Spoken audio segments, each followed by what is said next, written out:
আসসালামু আলাইকুম রহমতুল্লাহ। প্রিয় দর্শক, আজকে সুরায় আসরি, আমাদের সুরায় আসর যেটাকে আমরা বলি, সেই সূরা আমরা শব্দে শব্দে সুন্দর করে মুখস্থ করব। বিসমিল্লাহির রহমানির রহিম।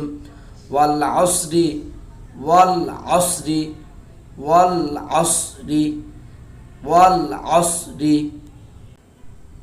ইন্নাল ইনসানা লাফি খুসর।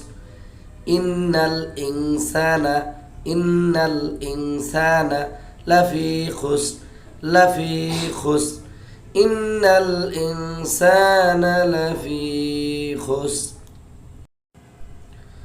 ইল্লাল্লাযীনা আমানু ওয়া আমিলুস সালিহাত।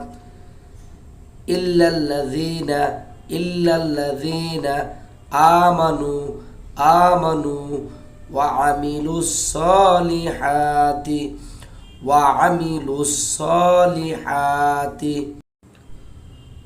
ওয়া তাওয়াসাউ বিল হাক্কি, ওয়া তাওয়াসাউ বিস সাবর, ওয়া তাওয়াসাউ বিল হাক্কি, ওয়া তাওয়াসাউ বিল হাক্কি। আপনারা যখন মুখস্থ করবেন তখন অবশ্যই শব্দে শব্দে আগে মুখস্থ করবেন, তারপরে একবারে পড়বেন। ওয়া তাওয়াসাউ বিল হাক্কি, ওয়া তাওয়াসাউ বিস সাবর, ওয়া তাওয়াসাউ বিস সাবর, ওয়া তাওয়াসাউ বিস সাবর, ওয়া তাওয়াসাউ বিল হাক্কি, ওয়া তাওয়াসাউ বিস সাবর। এভাবে সুন্দর করে মুখস্থ করবেন এবং আমাদের চ্যানেলটাকে সাবস্ক্রাইব করেন দয়া করে। আসসালামু আলাইকুম।